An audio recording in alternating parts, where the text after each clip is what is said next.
Yo, what's going on, you guys? It's your boy 3 Stacks in this thing, baby, representing Team Kings of Games. And today I'm coming at you guys with an update for Unchained. This deck is savage, you guys. Pure savagery. Like, dude, this deck's crazy, man. It really is. It's super good. It's super duper consistent. All the combos are 2-card combos. Just anything that pops a back row, boom, you're going off. Like, the new support really did the deck justice, gave it, and basically what I would say a viable grind game, looping Samara or Sarama off the trap using Sarama just to get your traps back, get your back rows back, pop your twins, go off. The deck is just really, really tight. I like how it plays. It has turn 1 plays. Even if you get forced to go first, you still have ways to set up your board just off of 2 cards. You can set up multiple disruptions and the ability to pop up to 3 cards on your opponent's turn, even eating one of their boards. This deck just eats. Like, it just eats, bro. Like, that's all it's going to do is just keep eating your cards, like eating your opponent's cards, eating their resources. Even if you don't break the board, you can finish it off on your opponent's turn. Unchained Abomination is pure savagery in his own deck. You're getting all 3 pops in the same turn. It's so good. Goodness gracious, this deck is crazy, you guys. It really is. Like, this deck is super slept on. It thrives playing against back row heavy decks. It thrives playing against combo decks. The effects are so broken. It has floating capabilities. You guys, honestly, if you have not tried out Unchained, I recommend this deck. It is super strong, you guys. It plays through interruptions. It's very, very powerful. It has hands, even without a call by the grave, that it could play through hand trap. It plays around Nibiru. Oh, goodness gracious. This deck's crazy, you guys. Let's go ahead and get started. So we have 3 copies of Unchained Twins Aruha, 3 copies of Rakia. Now, Rakia for me is kind of like, he's spot on, you guys. Honestly, he has like one of the weakest effects in the deck, but just the first part, quick effect, makes him so insane, you guys. So insane. You can OTK your opponent in the battle phase with this. Just attack, effect, pop. Summon Unchained Abominable, Unchained Soul. This guy right here. Bam. Summon Abominable. Effective Abominable. Discard. Pop your back row. Special summon another Unchained from the deck. Attack. It's so crazy what you can do with this card. You can even counter Mystic Mind, for example. You know, chain pop, leave you with only 1 monster, so the moment your opponent summons a monster, it's just gonna die. Just leave him on the field though. So when they activate Mystic Mind, leave him, pop the other card, leave him there. It's so good, you guys. Like, this deck's crazy. This card even allows you to set up interruptions in your opponent's turn. When you link into the Abomination on your opponent's turn, you have an effect to trigger him on command. Effect, target any one of your back rows. Pop it. Abomination. Effect. Pop. In-phase. Pop. Oh my goodness. It's so crazy. This card right here, just because he's a quick effect, is insane, you guys. I don't have any Saramas, but I'm definitely playing 3 copies of Sarama. This twin is absolutely the grind game right here. You're going to reset any of your Unchained cards, monster or spell or trap, which is kind of broken. Like, high key, it's kind of broken the way it can just set the monsters. And then you pop a card you control. It's crazy. Personally, this is my preference. I like 3 Abominables. I actually like opening this card. I enjoy opening this card. If I open multiples, I just use one, discard the other. It doesn't really hurt. I like that it allows you to chain block too, because when multiple spell speed 1 effects occur simultaneously, you are allowed to rearrange your chain links however you want, being the turn player with priority as well. So there's sometimes when you have interactions where you're using your Unchained cards like Rakia or Aruha, pop your back row. Because it's destroyed, you can go chain link 1 back row, chain link 2 Abominable, so that you're playing around the Ash Blossom, which is really cool. I like opening the card. It's really, really strong. 3k body. Just, it's getting over things. You can even just attack into Winda, you know, even though shit-alls aren't super duper relevant, and just playing through those interruptions, summoning that huge 3k beater. Just attack over Apollousa. But wait, yeah, you can't negate the effect of the trap because it's Apollousa. He's just, you know, he's chilling. Like, this deck's savage, like I'm telling you guys. It's really strong. I played 2 Unchained Soul Disaster. Personally, I would play 1 because once you summon 1, you can keep summoning it back off the trap. But if you open 1, you will not be able to summon it from your deck, and that's what really hurts because this card comes up like all the time when you're going second. Even if you like Dark Ruler no more your opponent, you need to eat their entire board. What you need to do is just use this to link in the Unchained Soul of Rage, link with Unchained Soul of Rage and one of your cards, you know, just link summon normally without any effect. Link into the link 3, use this effect, target another one of your opponent's cards, go into Abomination, and then break their board after that. For some tech cards, I play 2 Archfiend Eccentric. Definitely, you want to play 3 in this list. You can either play 3, you can also play Tour Guide, and you can use Tour Guide to basically, you can summon out one of your spirits, which you know you play the Dark Spirit of Banishment and the other Dark Spirit. Summon that out, make your Cherubini. Then you can use Cherubini to send you know, for example, you could send like the Phoenix Rhino Warrior. Use Phoenix Rhino Warrior to send Archfiend, basically Archfiend Ares, and she will get her effect to search out the Eccentric. Then that basically makes Tour Guide a 1-card combo that gets you Cherubini and an Eccentric. So basically, if you open Tour Guide plus any back row going first, you will have Cherubini, you'll have the Eccentric to pop the back row and summon out the Unchained monster from your deck, and you still are not under the Fiend only restriction, and you'll have a Spirit Engrave because you summoned it off of Tour Guide. So you'll have a lot of added value, and you'll be able to get the spirits back, and you can just keep grinding. So that's another thing that you can try out. That's my son just being crazy, you guys, in the background. That's another thing you guys can try out for turn 1 plays. Right now, just rocking the 2 Eccentrics, just working with what I got. I have one more proxy in the deck. I'm playing one Dark Spirit of Banishment, and this is the other Dark Spirit, the one that works off of card effects. It's the better one for me personally. It's more reactive, but I don't have it. But I definitely recommend 1-in-1. Honestly, and you can even, for example, if you want to see them more, like I said, you could just Tour Guide, special summon one of these, link in the Cherubini dump Phoenix Rhino Warrior. Phoenix Rhino Warrior can dump any of your fiends, you know, you just get to go out. And then we have one copy of Pankratops in the main deck. Pankratops is at 1, but still the boy is a beast. He went to 1 for a reason. He's always a 2-for-1 special, you guys. Like, the card's crazy. Even if you can't break your opponent's board completely, or you know, you just feel like, okay, I broke their board, I couldn't OTK them because Dark Ruler. Want to leave interruptions? You can leave your Pankratops, you can leave your Unchained Soul of Rage. Normally you summon one and you end up making a second copy of it, so you can have interruptions in your opponent's turn. If you have a good hand, you can end with like Abominable, Unchained Abomination, you can have Soul of Rage. You know, if you open the Pank, you could just end with ways to just destroy your opponent's board on their turn to prevent them from rebuilding their board.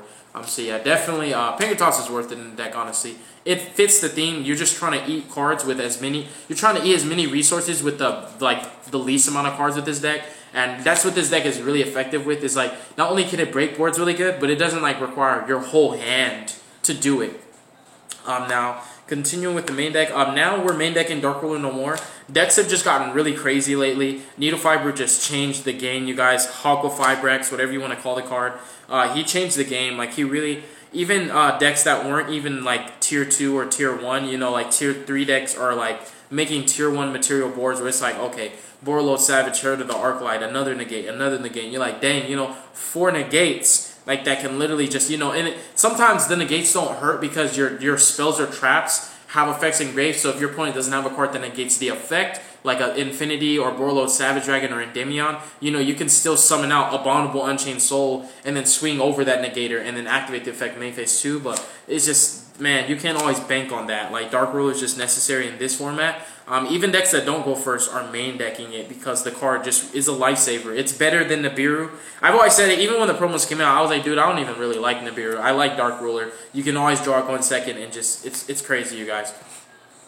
3 Potted Desires, everything, all the Unchained cards are at 3. Like, literally all of them except for Unchained Soul Disaster, because that card bricks if you play multiple. Well, really, if you play more than 2, it'll break a lot more because you'll start drawing multiples. But yeah, everything that you need is at 3. Desires is a necessary card. It baits Ash, it baits negates. Going second, it's going to force an interruption or just let you go +1 for no reason.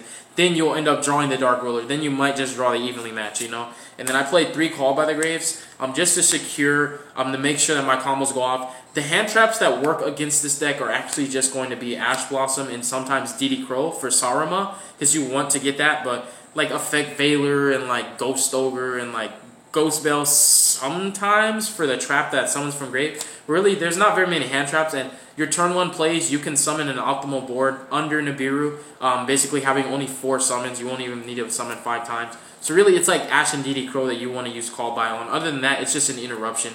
The card's still necessary. And then for the Unchained cards, I'm playing 3 Abominations Prisons. Obviously, if this card had Unchained in its name, Saruma would be even more broken because you could just set this and just get your Searcher back. Then pop one of your other cards, activate it, search again. But, you know, can't have everything in one card. Then we have 3 copies of Wailing. Dude, honestly, if you play Unchained, you need to maximize on your back rows. Your good hands always need to have one of your 12 back rows. If you do not open a back row, you will not be able to get the best of like the added value out of Saruma to reset something. You won't be able to like normal summon Rakia for your even your weaker hands. You won't be able to like normal summon this bad boy right here and just use his effect to pop the back row. Because if you don't open one, that's where your hands are bad. Then you have to bank on, oh, I open Aruha plus a twin to just pop and then special summon from deck. Then it's like, dang, now you are losing to an Ash Blossom. And that's like not a good feeling, you guys. You don't want to. So that's for me. Not only is it about maximizing on the back rows, but this card's broken. It really is. This card is so broken. Like, dude, it's just good. Like, just interrupting your opponent's board even more. You can take one of their Link 2s and your Unchained Soul of Rage, go into Abomination, effect to pop, and then effect of Abomination, pop. Like, dude, you guys, this card is nice. It's not just the Grave effect, it's the on-field effect. It's crazy. And that's going to be it for the spells. If I could afford Lightning Storm, I might play Lightning Storms. I think, like, if you can play 3 Dark Rulers, 3 Evenlies, and 3 Lightning Storms, you're Gucci, man. But I don't have Lightning Storms, and I don't think I'm going to buy them until, like, it gets reprinted. For traps, 3 evenly matched, you really don't need your battle phase with this deck. You can actually just break the board and set up a very, very optimal way to just disrupt your opponent so much.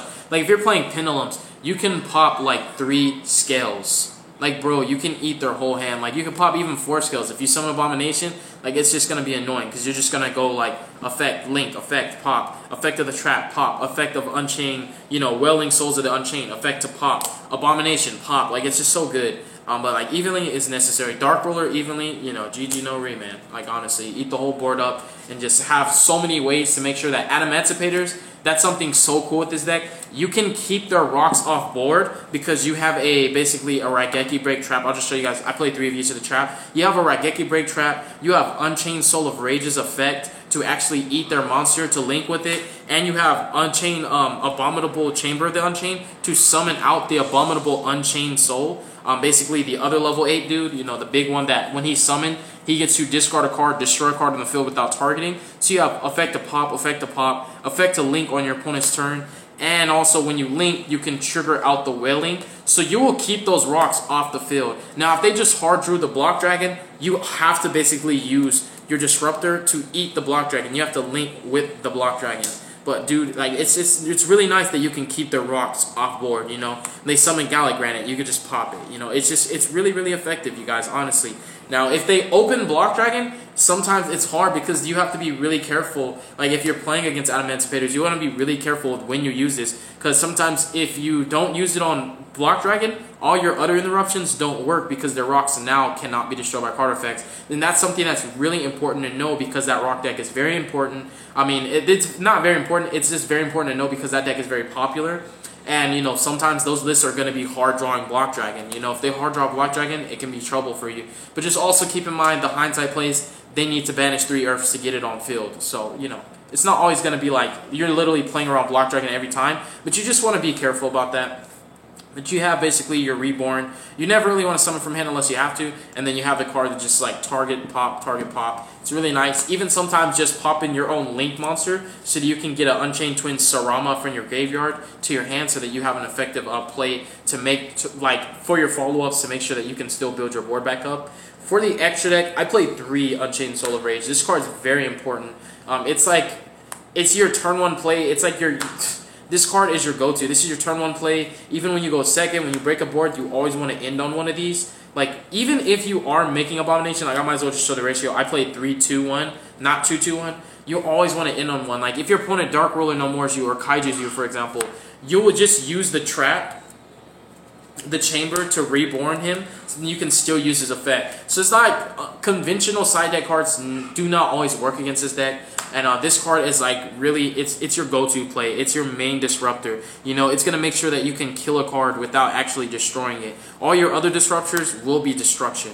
So it's just really, really important. This card is like, if your opponent Winter Cherry this card, it would be like, dang, you can't go first, you know? That's how important Unchained Soul of Rage is, and I just really feel like maximizing on it. Anytime you use the floating effects of these Unchained Souls, you are adding your twins back, you know? You're adding Sarama, and then you could just resummon these off of the Reborn trap anytime you want to, but 3 is just super duper important for me.